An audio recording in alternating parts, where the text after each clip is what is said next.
नमस्कार।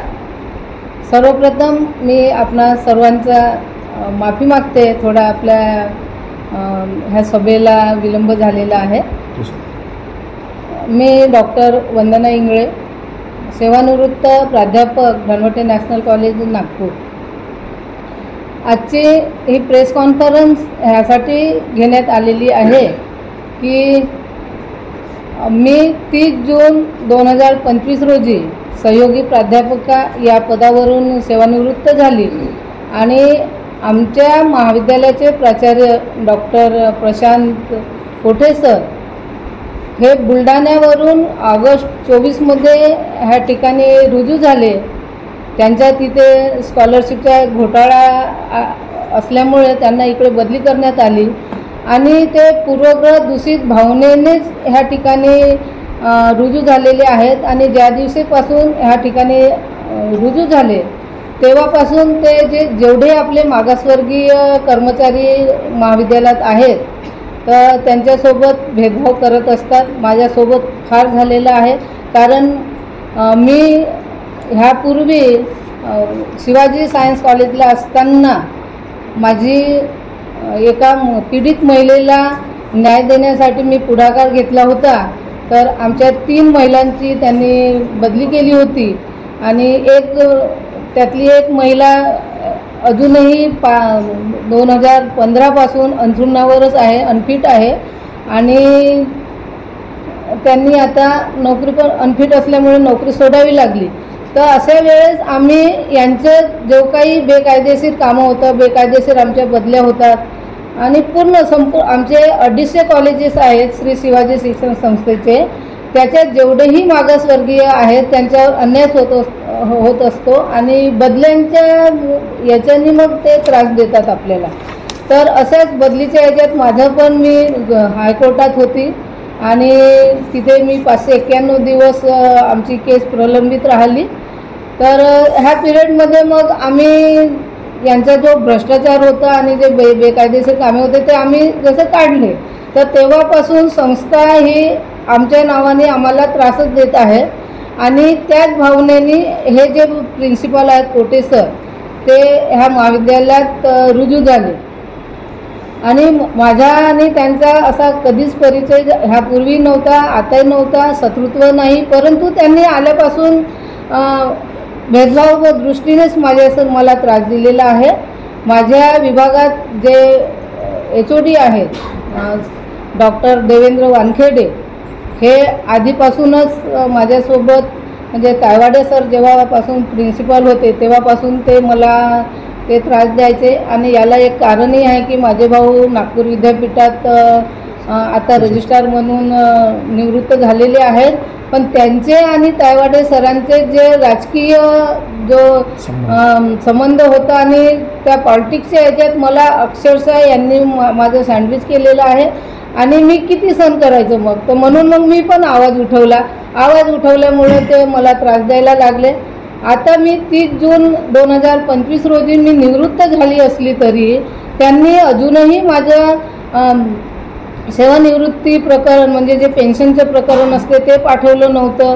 मला GPF नाही मिळाला, मला ग्रॅज्युटी नाही मिळाली, मला GIS नाही मिळालं आणि त्याच्याकरता मी त्यांना लेखी पत्र देत आहे की माझं का हे प्रकरण पाठवलं जात नाही, तर मला सांगायला खाली नाही, कुठे माझी सर्व्हिस बुक कुठे अडलेली आहे ते सांगायला खाली नाही। तर मग मी माहितीच्या अधिकारात ही सगळी माहिती मागितली, तर मला असं कळण्यात आलं की यांनी माझं 2016ला जे माझं प्रमोशन झालं होतं 2016ला ते प्रमोशन रद्द करून 591 दिवस वाढवून त्याची मान्यता घ्यायला सेवा पुस्तक सहसंचालक उच्च शिक्षण नागपूर यांच्याकडे पाठवलेलं होतं आणि ते मला माहितीच्या अधिकारात मी रिटायर झाल्यानंतर मला कळलं की ती माझी सर्व्हिस बुक तिथे आहे। शासन निर्णयानुसार आणि सहसंचालक उच्च शिक्षण नागपूर यांच्या परिपत्रकानुसार सेवानिवृत्तीच्या 2 वर्ष आधीपासून सेवा पुस्तक हे अद्ययावत ठेवणे बंधनकारक आहे। असे असताना त्यांनी माझ्या सेवानिवृत्तीच्या नंतर म्हणजे 1 महिन्यानंतर माझी सेवा पुस्तक त्यांनी दुरुस्तीला पाठवली आणि ती कधी आली तर ते अजूनही मला माहीत नाही, आली नाही आली ते पण माहिती नाही. तर आणि सेवा पुस्तक तर बंधनकारक आहेत आणि 8 महिन्यापूर्वी पेन्शनची केस पाठवणे हे बंधनकारक आहे. परंतु असं कोणतंही प्रशांत कोठे सरांनी असं केलेलं नाही आहे आणि जाणीवपूर्वक हेतुपुरस्पर त्यांनी जातीय देशभावनेतून माझं आर्थिक नुकसान केलेलं आहे. आर्थिक नुकसान असं आहे की मला न सांगता त्यांनी माझं एक प्रमोशन रद्द केलेलं आहे, मला अंधारात ठेवून, आणि कुठल्याही प्रकारचा आदेश नाही. आम्हाला प्राध्यापकांना, सहसंचालक उच्च शिक्षण यांचा आदेश लागतो, आमच्या संस्थेचा आदेश लागतो आणि महाविद्यालयीन स्तरावर महाविद्यालयीन विकास समिती असते, त्यांचा ठराव लागतो. जर कोणावर अशी जर कारवाई करायची असेल, कोणाला निलंबित करायचं असेल, कोणाचं इन्क्रिमेंट कापायचं असेल किंवा हे आता जर माझं प्रमोशन त्यांनी रद्द केलं तर याला ह्या 3 लोकांच्या आदेशाची आवश्यकता असते. असं काही नसताना आणि हे त्या पिरियडमध्ये 2016मध्ये ह्या महाविद्यालयात नसताना त्यांनी आता माझं प्रमोशन पण काढलं, 591 दिवस ते पुढे ढकललं. ते अत्यंत क्रूर आणि दुष्ट हेतूने त्यांनी माझं आर्थिक नुकसान केलेलं आहे. त्याचबरोबर त्यांनी माझं GIS असतं, GIS हे नियुक्तीपासून, कोणताही कर्मचारी असो महाराष्ट्र गव्हर्नमेंटचा, त्याच्या नियुक्तीपासून GIS हे सक्तीने कापण्याचं शासनाची ही योजना आहे. त्याला ना कर्मचाऱ्यांचा परवानगीची गरज नाही, काय नाही. जो नियुक्त झाला तेव्हापासून GIS कापले जाते. तर यांनी जाणीवपूर्वक माझी 2015 ते आता रिटायर्ड होईपर्यंत माझं GIS कापलेलं नाही आहे. GIS म्हणजे गट विमा योजना, आणि कापलेलं नाही. आणि त्याचा मेन उद्देश असतो गव्हर्नमेंटचा की कार्यरत असताना, नोकरीमध्ये असताना जर ॲक्सिडेंटली अपघात झाला आणि तो कर्मचारी मृत्यू पावला तर त्याच्या कुटुंबाला व्याजासहित तो एक रकमी पैसा त्यांना दिला जातो. जर माझं हे यांनी कापलं नाही 2015पासून ते निवृत्तीपर्यंत, आणि जर माझ्या अपघाती जर मला काही झालं असते तर माझ्या कुटुंबाला काय मिळालं असतं. तर यांनी हे जाणीवपूर्वक तर तो पैसा कापलेला नाही. परत जुलै 2000 ते 2008पर्यंत मी धनोटे नॅशनल कॉलेजला होती. 2008 ते 2013 पासून मग मी शिवाजी सायन्स कॉलेजला होती. तर 2000 ते 2008पर्यंत जो GIS कापलेला आहे त्या, आता मी माहितीच्या अधिकारात विचारलं की माझ्या GISचं काय झालं, तर तेव्हा त्यांनी ते की आम्ही आता यांना पाठवलेलं आहे तुमच्या कपात मिळवून देण्याकरता. तर ह्या गोष्टीला आता 3 महिने झाले, अजून काही झालेलं नाही. तर तेव्हा मला कळलं की यांनी फक्त 2000 ते 2008पर्यंतच माझं GISची मागणी केलेली आहे आणि 2008 ते 2013पर्यंतची मागणी केलेली नाही आहे. तर आम्ही म्हटलं की असं का, तर तुम्ही त्या कॉलेजला होते तर त्या कॉलेजमधून मागा. नियम म्हणतो की ज्या कॉलेजमधून किंवा ज्या कार्यालयातून सेवानिवृत्त होत असेल तर त्याच कार्यालयातून सगळे लाभ तिथूनच मिळण्यात येतात. जर त्यांनी पत्रांनी त्यांना मागायला पाहिजे होतं, नाही मागायचं असतं तर मला म्हणायला पाहिजे होतं की तुम्ही तिथून मागणी करा. तो हिशोब मी आणला असता, यांना दिला असता. परंतु त्यांनी तसं केलं नाही. यांना जाणीवपूर्वक माझं आर्थिक नुकसान करण्याचा यांचा हेतूच होता. आणि GPF तर सेवानिवृत्तीच्या 3 महिने आधी GPF GPFची कपात बंद करावी लागते नियमानुसार, आणि कर्मचाऱ्यांना निवृत्तीच्या दिवशी किंवा निवृत्तीच्या आधी तो GPFचा पैसा द्यावा लागतो. परंतु यांनी पुढच्या महिन्यात म्हणजे 31 जुलैला माझं बिल पाठवलं, जे मी तक्रार करत असल्यामुळे त्यांनी माझं बिल पाठवलं. आणि मग मी सहसंचालक यांच्या कार्यालयात जाऊन ते नेहमी जाऊन ते मग नंतरच्या 1 महिन्यानंतर मला ते GPF मिळालं. म्हणजे मला ते ऑगस्ट 2025ला मला ते GPF मिळालं, जे मला माझ्या निवृत्तीच्या वेळेवर मिळायला पाहिजे होतं किंवा त्याच्या आधी मिळायला पाहिजे होतं. तर अशा प्रकारे यांनी मला ते आर्थिक टंचाईमध्ये अडचणीत निर्माण केलं आणि त्यामुळे मला प्रचंड मानसिक त्रास होत आहे आणि माझ्यामुळं माझ्या कुटुंबाला सुद्धा त्रास होत आहे आणि माझं सतत BP आणि शुगर वाढत आहे आणि सर्व्हिस बुक परत नियमानुसार शासन निर्णय पण आहेत की सर्व्हिस बुक म्हणजे सेवा पुस्तकाची दुसरी प्रत प्रत्येक कर्मचाऱ्यांना देणे बंधनकारक आहे. हे शासनाचा नियम आहे, शासनाचे GR पण आहे. परंतु अनेक वर्षे झाले मी त्या सेवा पुस्तकाची दुसऱ्या प्रतची मागणी करते आहे. मौखिकरित्या मागितले आहे, लेखी मागितलेले आहेत, परंतु त्यांनी अजूनही दिलेले नाही आहेत. कारण त्यांनी जाणीवपूर्वक माझ्या सेवा पुस्तकामध्ये खोडतोड केलेली आहे.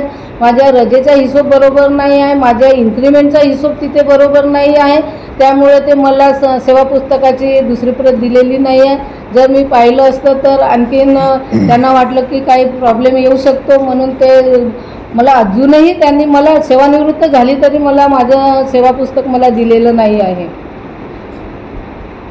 माझ्या परत मी जे माझे नियमित जे वेतनवाढ होत्या प्रत्येक वर्षाच्या त्या वेतनवाढसुद्धा मला त्यांनी दिलेल्या नाही आहेत. अनेक वर्षे झाले मी त्यांना 2015 पासून त्याची मागणी करत आहे, संस्थेला मागणी करत आहे, पण मला दिलेली नसल्यामुळे मग मी सहसंचालक उच्च शिक्षण यांच्याकडे एक तक्रार केली. त्यांनी मग सुनावणी घेतली आणि सुनावणीमध्ये मग ते नियमानुसार मला इन्क्रिमेंट देणे आहे. तर त्या सहसंचालक डॉक्टर संतोष चव्हाण आहेत आता सध्या, त्यांनी ते मंजूर केलं आणि ते इन्क्रिमेंट मला मिळालेलं आहे.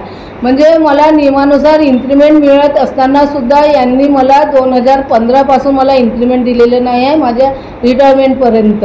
म्हणजे अशा तऱ्हेनं हे मला आणि जातीय द्वेष भावनेतूनच हे मला हे त्रास देत आहेत.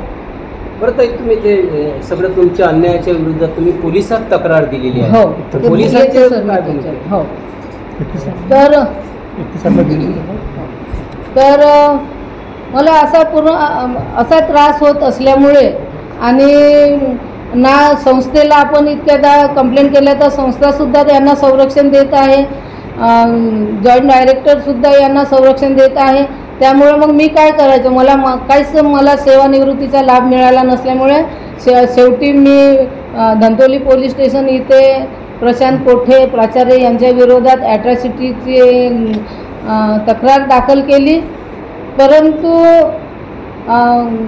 पोलीस स्टेशनमध्ये मला वाटते आम्ही तर आता पीडित आहोत, कॉलेज आणि संस्था आणि जॉईंट डायरेक्टर हे आम्हाला त्रास देऊन आम्ही ॲक्च्युली पीडित आहोत. पण पोलीस हे पीडित लोकांना आणखीन पीडित करतात, आणखी अन्याय करतात. ह्या धंतोली पोलीस स्टेशनमधून आता मला आणखीन 3 महिने झाले मला अनुभव आलेला आहे. दिनांक 31 ऑगस्ट 2025 रोजी आम्ही ही तक्रार धंतोली पोलीस स्टेशनला दाखल केली. त्यानंतर तिथले जे वरिष्ठ पोलीस निरीक्षक आहेत श्रीमती मिर्झापुरे मॅडम यांच्याशी भेट घेतली. तेव्हा हे आमचे भीम आर्मीचे संघटनेचे सगळे लोक होते, ताई होते, हे सगळे लोक होते. तर त्यांनी मला फक्त 1 दिवसाची वेळ मागितली होती की 1 दिवसाची वेळ द्या, माननीय मुख्यमंत्री नागपूरला आहेत तर माझी आता तिथे ड्युटी आहे, तर फक्त 1 दिवसाची वेळ द्या. तर आम्ही म्हटलं की ठीक आहे. तर दुसऱ्या दिवशी गेलो तर दुसऱ्या दिवशी त्या नाही, तिसऱ्या दिवशी गेलो तर त्या नाही. जेव्हा आम्ही गेलो त्या मिर्झापुरे मॅडम ह्या पोलीस स्टेशनला राहायच्या नाही. तिथे त्यांनी एक तपास अधिकारी म्हणून आहेत कोपरे सर. तर कोपरेंनी काय केलं, मी जेव्हा कंप्लेंट दाखल करायला गेली तेव्हा रविवार होता. हे कोपरे हेच तिथे उपस्थित होते. माझी तक्रार आल्याबरोबर त्यांनी प्राचार्यांना फोन केला आणि त्यांना सांगून दिलं की बा माझ्याकडे तक्रार आहे, आता तुम्ही मला भेटा.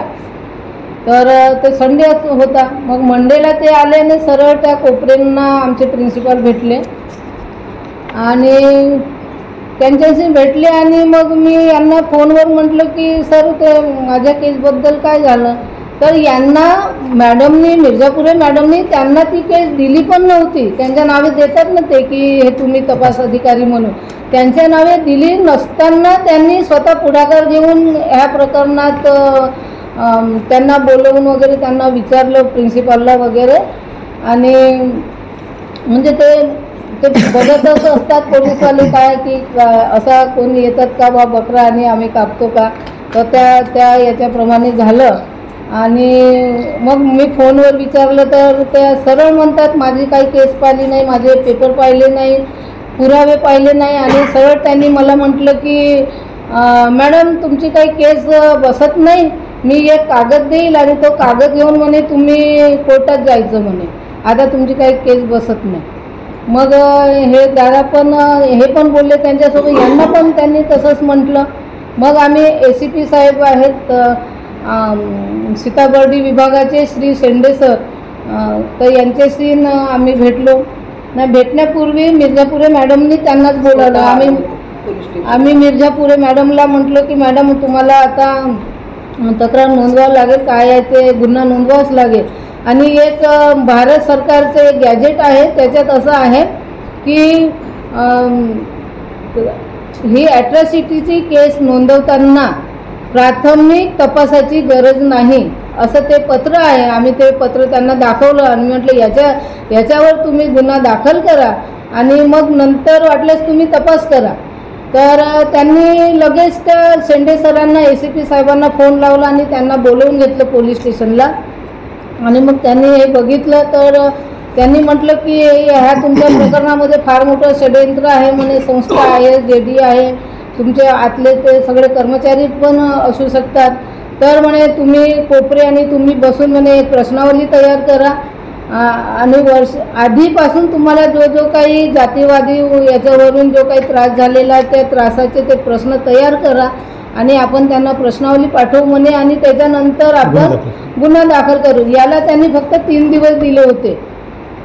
आणि जे मी प्रश्न तयार करून आणले त्याच्यानंतर 5 दिवस कोपरे सर हे गायब होते. फोन करून मी परेशान, मॅडमला फोन करून परेशान, त्यांनी ते होतेच नाही.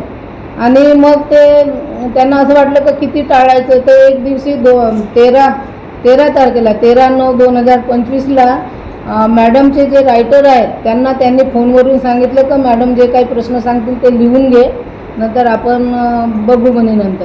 तर त्यांनी सर 20-25 प्रश्न माझ्याकडून लिहून घेतले आणि त्यांची जेवणाची वेळ झाल्यामुळे ते म्हणे मॅडम आपण संध्याकाळी बसू. तर मग मी निघून गेली. सायंकाळी 5 वाजता कोपरेंना मी फोन केला तर कोपरे म्हणाले की मॅडम आज माझी नाईट आहे, तुम्ही येऊ नका, मी तुमच्या कंप्लेंटवरून सगळे प्रश्न तयार करेन. तर म्हटलं ठीक आहे सर, मी उद्या येते म्हणतात. म्हणजे उद्या या. मग उद्या मी फोन केला तर ते म्हणाले की आज पण माझं नाईट आहे.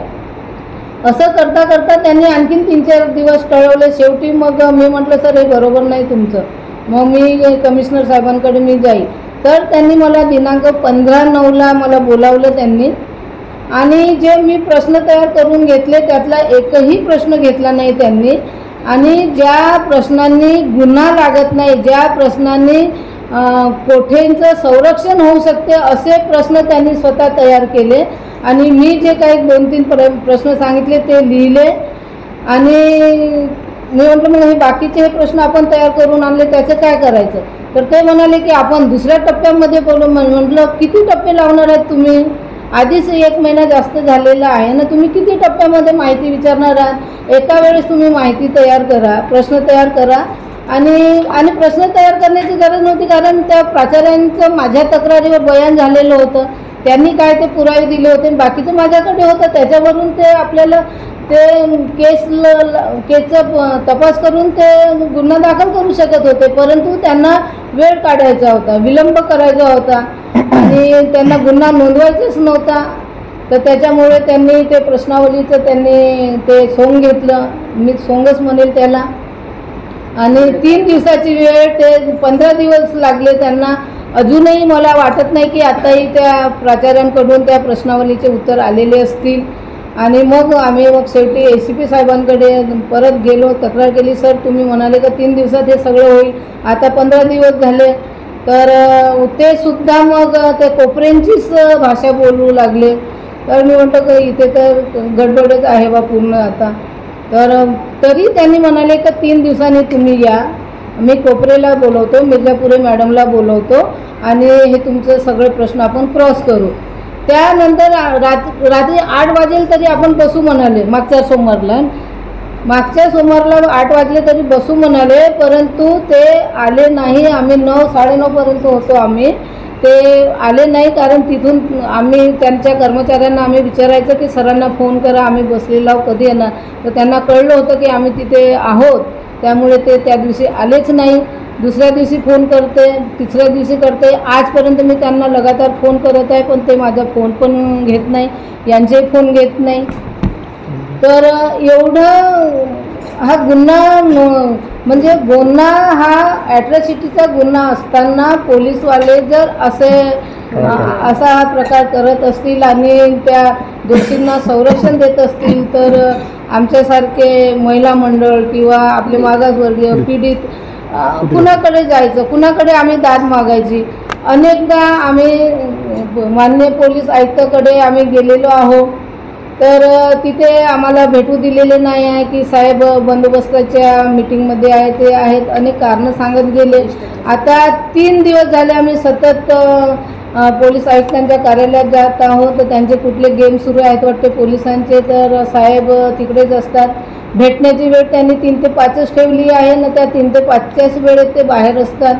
तर कमीत कमी माननीय आयुक्त पोलीस आयुक्त साहेबांनी ती भेटण्याची वेळ पण थोडं आधी केलं तर बरं होईल. कारण आमच्यासारखे पीडित जर महिला जर एवढे 2-3 महिने जर पोलिस हे विनाकारण असे घालवत असतील आणि तक्रार नोंदवत नसतील, तर आम्ही आमच्यासारख्यांनी काय करायचं. मॅडम, तुम्ही दिलेले तक्रारीवर पोलीस स्टेशनकडून वसी वगैरे मिळाली आहे का तुम्हाला? कशी आहे सर? मी बोलत म्हणजे सर्वांना नमस्कार. ज्या पद्धतीनं तुम्हाला सर्वांना माहीत असेल की धनवटे नॅशनल कॉलेज हे एक नामांकित कॉलेज आहे, जे श्री शिवाजी शिक्षण संस्था, जे महाराष्ट्रातील 2 नंबरची शिक्षण संस्था आहे, जी रयत शिक्षण नंतर 2 नंबरवर येते. या संस्थेच्या ज्या महाविद्यालय आहे, आज नागपूरमध्ये नाही तर अवघ्या महाराष्ट्रात त्या महाविद्यालय त्यांचे सुरू आहेत. आणि प्रत्येक महाविद्यालयात ज्या पद्धतीनं त्यांच्या ठिकाणी त्या महाविद्यालयामध्ये वेगवेगळ्या समाजाचे प्रत्येक जाती धर्माचे SC ST OBC मायनॉरिटीचे सर्व शिक्षक लोक त्या ठिकाणी कामाला आहेत. परंतु वेगळा विषय असा आहे की श्री शिवाजी शिक्षण संस्थेच्या धनवटे नॅशनल कॉलेज, जे नामांकित कॉलेज आहे नागपूरमधलं, त्या कॉलेजमध्ये सेवानिवृत्त प्राध्यापकासोबत आणि त्याच्या अगोदर सेवेत असणाऱ्याही प्राध्यापकासोबत ज्या पद्धतीनं जातीय द्वेष भावनेतून वागणूक दिली जाते, ती अत्यंत निंदनीय बाब आहे. आपण म्हणतो नाम बडेन दर्शन खोटे, अशा प्रकारची स्थिती आज धनवटे नॅशनल कॉलेज सारख्या श्री शिवाजी शिक्षण संस्थेच्या कॉलेजमधून आपल्याला पाहायला मिळते. आमच्याकडे तक्रार 2 सप्टेंबर रोजी भीम आर्मी भारत एकता मिशन या संघटनेकडे डॉक्टर वंदना इंगळे मॅडम यांची तक्रार आली की आम्हाला आमच्या जे माझं सेवानिवृत्तीनंतरचं जे बेनिफिट असतं, जे पेन्शन केस असते, GIS असते, GPF असते, या सगळ्यापासून आम्हाला वंचित केलेलं आहे. आणि ही जी घटना आहे ती फक्त सेवानिवृत्तीनंतरच नाही तर सेवेत असताना सुद्धा त्यांना वेगवेगळ्या पद्धतीने प्राचार्यापासून त्यांच्यासोबत जातीय द्वेष भावनेतून त्याच्यासोबत छळ केला जात होता. परंतु मॅडमनी प्रत्येक वेळा त्या छळाचा त्यांनी विरोध केला. त्यांच्या फॅमिली बॅकग्राऊंड हा विद्यापीठाशी संलग्नित आहे, कारण त्यांचे बंधू रजिस्ट्रार होते. आणि कुठेतरी एक प्रस्थापित व्यक्ती आणि एक संस्थेचा एक प्राचार्य हा सुद्धा एक राजकारणात होता. राजकीय द्वेषभावनेतून यांचे काय मतभेद असतील तो त्यांचा विषय वेगळा होता. परंतु एक कर्मचारी म्हणून वंदना इंगळे ह्या त्या ठिकाणी रुजू होत्या. आणि माझ्या महाविद्यालयातला कर्मचारी जर त्या ठिकाणी आहे तर त्याला आपण न्याय दिला पाहिजे, कारण बाबासाहेब आंबेडकरांचं संविधान म्हणतं की सर्व जाती धर्माच्या लोकांना त्या ठिकाणी त्या पदाच्या नुसार त्यांना त्यांचे बेनिफिट्स मिळावे, हा त्यांचा संविधानिक अधिकार आहे. परंतु त्यांना त्यांच्या संविधानिक अधिकारापासून पूर्वीपासून डावलण्यात आला आहे. जेव्हा त्यांना पेन्शन केस त्यांच्या सेवा पुस्तिका जी अद्ययावत करायची असते ती 2 वर्ष अगोदर बंधनकारक असते, परंतु 2 वर्ष अगोदर त्यांची सेवा पुस्तिका ती अद्ययावत केलेली नव्हती. तर त्यांच्या ज्या दिवशी रिटायरमेंट झालं 30 जूनला, त्या दिवशी त्यांच्या सेवा पुस्तिका ही JD कडे पाठवण्यात आली. म्हणजे विचार करा की कितीतरी मोठी मानसिकता होती की SC समाजाचा व्यक्ती, SC समाजाची प्राध्यापिका हिला कुठल्याही परिस्थितीत आर्थिक लाभ मिळू नये, असा प्राचार्य प्रशांत कोटे यांचा डाव होता. आणि पूर्वीपासूनच प्रशांत कोटे यांच्याशी त्या मानसिकतेतून जाती भावनेतून वागत होते. कारण त्यांनी त्यांच्या कंप्लेंटमध्ये जे दिलेलं आहे त्या कंप्लेंटमध्ये लिहिलेलं आहे की मी जेव्हापासून सेवेमध्ये होती तेव्हापासून प्राचार्यांनी वेगवेगळे प्राचार्य त्या ठिकाणी आले, परंतु ते एका विशिष्ट वर्गाचे प्राचार्य असल्यामुळे त्यांच्यात जातीय भावना होती. आणि श्री शिवाजी संस्थेमध्ये हेच एक प्राध्यापक नाही की ज्यांचा जातीभेद होता, तर अनेक प्राध्यापक आहेत त्यांच्यासमोर सुद्धा जातीय द्वेष भावनेतून भेदभाव केला जातो. अशा तक्रारी सुद्धा आमच्याकडे आलेल्या आहेत, वेगवेगळ्या महाविद्यालयाच्या आहेत. आणि तुम्हाला सर्वांना माहित आहे की एवढं सारा मोठी संस्था असून जर या पद्धतीनं त्यांचं जातीभेद होत असेल तर कुठेतरी सामाजिक न्यायाला धक्का पोचलेला आहे आणि त्याच्याच विरोधात त्यांनी आवाज उचलण्याचा धाडस केलं म्हणून त्यांच्या जाणीवपूर्वक हेतू परस्पर त्यांच्या या धाडसाला पाहून त्यांना अडवलं, त्यांची आर्थिक हे केली, त्याला म्हणतात आर्थिक कोंडी केली आणि त्यांचं GPF थांबवलं, त्यांचं सेवानिवृत्ती पेन्शन केस चुकीच्या नोंदी करून त्यांना पाठवलं जेईकडे आणि ते सुद्धा अडवलं. आणि जेव्हा त्यांना असं वाटलं की माझ्यावर अन्याय होत आहे तेव्हा त्यांनी 31 ऑगस्ट 2025ला धंतोली पोलीस स्टेशन या ठिकाणी तक्रार केली. प्रत्येकाला असं वाटतं की माझ्यावरती अन्याय झाला तर मला पोलीस स्टेशन मार्फत न्याय मिळेल, परंतु सध्याची परिस्थिती अशी आहे की धंतोली पोलीस स्टेशन हे मॅनेजेबल पोलीस स्टेशन झालेलं आहे. ज्या पद्धतीनं एका महिलेची तक्रार येते आणि तब्बल 3 महिने त्या महिलेला चक्रा माराव्या लागतात की मला कुठेतरी न्याय मिळेल, माझ्यासोबत जे अन्याय झाला त्याचं हे करा. तर त्यावेळेला त्यांनी तक्रार केली आणि तिथल्या ज्या मिर्झापुरे मॅडम आहे PI आणि तपास अधिकारी दिगंबर कोपरे ह्या दोन्हींनी काय केलं, त्या मॅडमला सांगितलं की आता गणपतीचं सीझन आहे, आमचे बंदोबस्त आहे, वेगवेगळे कारणं दाखवून त्यांना वेळेवर वेळ तारखावर तारखा देत गेले की तुम्ही नंतर या, आपण तुमची चौकशी करू, हे करू. कुठेतरी दिगंबर कोपरे नावाचा जो तपास अधिकारी आहे तो कुठेतरी आरोपीचे प्रशांत कुठे सांगितलं त्या सगळ्या गोष्टी त्यांच्यासोबत ते मिळालेलं. तुमच्या पक्षाचा काय पाऊल त्यानंतर आमचं असं म्हणणं होतं की आम्ही जेव्हा आमच्याकडे तक्रार आली तेव्हा आम्ही 9 सप्टेंबरला 2 तारखेला तक्रार आल्यावर आम्ही मॅडमला भेटलो प्राथमिक स्वरूपात. 9 सप्टेंबरला आम्ही ACP साहेबांना त्यांनी बोलावलं. आमच्या तक्रारीनुसार भीम आर्मीने याच्यात दखल घेतली की यांचा न्याय मिळाला पाहिजे, यांच्यावरती जे अन्याय झालेला आहे त्या अन्यायाचा वाचा फोडून त्यांच्या आरोपी जे प्राचार्य आहेत प्रशांत कोटे यांच्यावरती ॲट्रॉसिटी ॲक्ट अंतर्गत गुन्हा दाखल व्हावा यासाठी आम्ही सरांना विनंती केली. आमच्या विनंतीला मान देऊन सरांनी म्हटलं की 3 दिवसामध्ये आम्ही संस्थेकडून तो अहवाल घेऊ. आम्ही ऑलरेडी पत्र पाठवलेलं आहे. 3 दिवसाच्या आत आम्ही तो अहवाल घेऊन आणि 4थ्या दिवशी यांच्यावरती ॲट्रॉसिटी ॲक्टचा गुन्हा दाखल करू. अन्यायाच्या विरोधात तुम्ही ही आज पत्रपरिषद घेतलेली आहे. तुम्ही आता समोर तुमची कोणती भूमिका राहणार? तुम्ही कोर्टात जाणार की तुम्ही सर्वप्रथम तर आम्हाला CP साहेबांची आमची भेट झालेली नाही आहे. ACP साहेबांपर्यंत आम्ही गेलो, ACP साहेब सुद्धा टाळाटाळ करत आहे. तर आम्ही CP साहेबांना भेटून या प्रकरणावरती आरोपीवरती गुन्हा दाखल करण्यासाठी आम्ही त्यांना निवेदन देणार आहोत. जर ते निवेदन दिल्यानंतर आमच्या पीडितेला, आमच्या प्राध्यापिकेला जर न्याय मिळाला नाही तर येत्या काळामध्ये आम्ही या पोलीस प्रशासन आणि DNC कॉलेजच्या विरोधात तीव्र आंदोलन करणार. सर्व सामाजिक संघटना, त्यात भीम आर्मी आणि इतर आमच्या ज्या चळवळीच्या संघटना आहेत, आंबेडकरी संघटना आहेत, त्या एकत्र येतील व त्यांच्या विरोधात तीव्र आंदोलन करतील. वेळ पडली तर आम्ही कोर्टाचीही पायरी चढू, परंतु आम्हाला न्याय व्यवस्थेवरती आणि पोलीस प्रशासनावरती विश्वास आहे की धंतोली पोलीस स्टेशनचे अधिकारी जर न्याय झाले असतील पण आम्हाला CP साहेबांवरती अत्यंत विश्वास आहे की ते आमच्या पीडितेला ते न्याय देतील आणि लवकरात लवकर येत्या 8 दिवसात किंवा 5 दिवसात आम्हाला त्यांना न्याय देऊन त्या आरोपी प्रशांत कोटेवरती ॲट्रॉसिटीचा गुन्हा दाखल करतील. 14 तारखेला पक्षप्रमुख पण येत आहे, तर काय हा विषय त्यांच्या समोर मांडणार आहात का? त्याच्यामध्ये ते हात घालणार आहेत का? कुठे 14 तारखेला भाई चंद्रशेखर आझाद येणार आहे. चंद्रशेखर आझाद भाई 14 ऑक्टोबरला नागपूरला येत आहे, ही गोष्ट खरी आहे. आणि अशा प्रकारचा जर मुद्दा आमचा सॉल्व्ह जर होत नसेल तर आम्ही 100% नक्कीच आम्ही चंद्रशेखर भाई यांना या प्रकरणाची माहिती देऊ आणि त्याच्या विरोधात आवाज उचलण्यासाठी सुद्धा आम्ही त्यांना निवेदन देणार आहोत.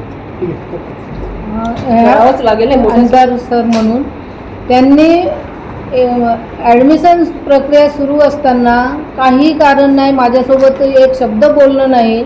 मी दुसऱ्या सरांसोबत बोलत होती पण इतक्या घाणेरड्या शब्दात मला त्यांनी शिव्या दिल्या. कारण आमच्याकडे सेट नेटची एक्झाम होती आणि त्या सेट एक्झाममध्ये जे प्राध्यापकांना ज्याचं काम दिलं होतं परीक्षेचं ते प्राध्यापक परीक्षार्थी म्हणून सुद्धा होते. तर त्यांनी तिथे गैरप्रकार केलेला आहे. पेपर संपल्यावर एका रूममध्ये बसून त्यांनी ते पेपर सोडवला सेटचा आणि ही हा मुद्दा काही जे जिथे परीक्षार्थी होते त्यांनी बाहेर नेला. बाहेर नेल्यामुळे काही राजकीय संघटनेनी तो प्रश्न उचलला तर ते त्यांनी डाऊट माझ्यावर पकडला, ज्याने की मला ते तेव्हा माहीत नव्हतं. तर माझ्यावर डाऊट पकडला कारण ते कास्ट्राईब आपले गाडेसाहेब आहेत, महाराष्ट्र कास्ट्राईबचे अध्यक्ष, त्यांनी ही केस उचलली होती. तर त्या पिरियडमध्ये त्यांनी हा गैरवार हा तिथे काम करायला होता अधीक्षक म्हणून. तर त्यांनी मला जाणीवपूर्वक तुम क्या हुआ मेरा हमारा क्या हुआ सेट एग्जाम की तक्रार हुई तो आणि इतका घाणेरड्या शब्दात मला शिव्या दिल्या होत्या. ते प्रकरणसुद्धा मी धंतोली पोलीस स्टेशन आधी मी प्राचार्यांना दिलं, मग संस्थेला दिलं. ह्या दोघांनी काहीच केलं नाही. त्यामुळे मला नाईलाजाने धंतोली पोलीस स्टेशनला ॲट्रॉसिटीची केस मी दाखल केली. आणि तेव्हासुद्धा तपास अधिकारी हे कोपरेच होते आणि 2 साक्षीदार होते की त्यांच्यासमोर हे मला अशा घाणेरड्या शिव्या दिल्या. असे असतानासुद्धा कोपरे यांनी इतकी वीक केली ती केस. आणि मला माहीत नाही, माहितीच्या अधिकारात जेव्हा मी 3 महिन्यांनी मला माहिती मिळाली तर अक्षरशः त्यांनी ते बयान चेंज केलं होतं त्या आरोपीचं. आणि त्यांनी असंच ते म्हटलं होतं त्यांनी की मी एक कागद देईल आणि तुम्ही कोर्टात जा. तसाच तेव्हासुद्धा त्यांनी मला एक कागद दिला आणि कोर्टात जा म्हणाले. तर यांना म्हणजे आमच्या कॉलेजची कोणतीही केस गेली ती कोपरेला एकदम आनंद होतो. आणि ते कोपरे ह्याप्रमाणे आमची केस ॲट्रॉसिटीची केस एकदम वीक करतात आणि संपवून टाकतात. मग आमच्यासारख्या लोकांना, मागासवर्गीय लोकांवर जर असा अन्याय होत असेल तर कुणाकडे जायचं, हा तर माझ्यासमोर इतका मोठा प्रश्न आहे. मी राजकारणात, मी अनेक संघटनासोबत पदाधिकारी आहे. आम्ही लोकांची, मी आपली स्वतःची आता केस आम्ही सॉल्व नाही करू शकत तर आम्ही कोणत्याही दुसऱ्यांच्या केसेस आम्ही कसं सॉल्व करणार. हे पोलीस असे आम्हाला सरते शेवटी आम्ही एक आपल्याला सांगू इच्छितो की जर या प्रकरणामध्ये जर आम्हाला न्याय मिळाला नाही तर आम्ही SC/ST कमिशन दिल्लीकडे सुद्धा कंप्लेंट करणार आहोत. आणि येत्या काळामध्ये श्री शिवाजी शिक्षण संस्थेचं सोशल ऑडिट व्हावं. सामाजिक ज्या सामाजिक विषमता आहे त्या ठिकाणी सोशल ऑडिटचं आम्ही मागणी करणार आहोत की जेवढी शिवाजी शिक्षण संस्थेमार्फत जेवढी महाविद्यालय सुरू आहे त्या सर्व महाविद्यालयामध्ये अनुसूचित आणि मागासवर्गीय प्राध्यापक कर्मचाऱ्यांना कशी वागणूक दिली जाते त्याची सोशल ऑडिट व्हावी. आणि त्या अहवालानुसार संबंधित दोषी प्राचार्य आणि संबंधित संस्थेच्या पदाधिकाऱ्यावर सुद्धा ॲट्रॉसिटी ॲक्ट गुन्हा दाखल व्हावा ही मागणी आम्ही शेवटी करणार आहोत. कारण जोपर्यंत अशा प्रकारचं पाऊल आम्ही उचलत नाही तोपर्यंत आमच्या मागासवर्गीय जे प्राध्यापक आहे, जे कर्मचारी बांधव आहेत त्यांच्यावरती अन्याय होता. आणि कुठेतरी ते नोकरीच्या भीतीपोटी ते लोक समोर येतात की आमची नोकरी आहे, आम्ही त्या ठिकाणी जर कंप्लेंट केली तर आमची नोकरी जाईल. पण त्यांच्या नोकरीला धक्का पोहोचणार नाही कारण भारतीय संविधानाने त्यांना ती नोकरी बहाल केलेली आहे. आणि हे जे चालवणारे संस्था किंवा संस्था संचालक आहे किंवा प्राचार्य आहे हे जर अशा प्रकारचं जातीय द्वेषभावनेतून त्यांना वागणूक देत असतील तर अशा प्राध्यापकांच्या ज्या काही समस्या आहेत त्यांच्या समस्या सोडवण्यासाठी SC/ST कमिशन मार्फत सोशल ऑडिटची मागणी सुद्धा भीम आर्मीतर्फे करण्यात येणार आहे. याची ग्वाही आपणास मी आज देतो.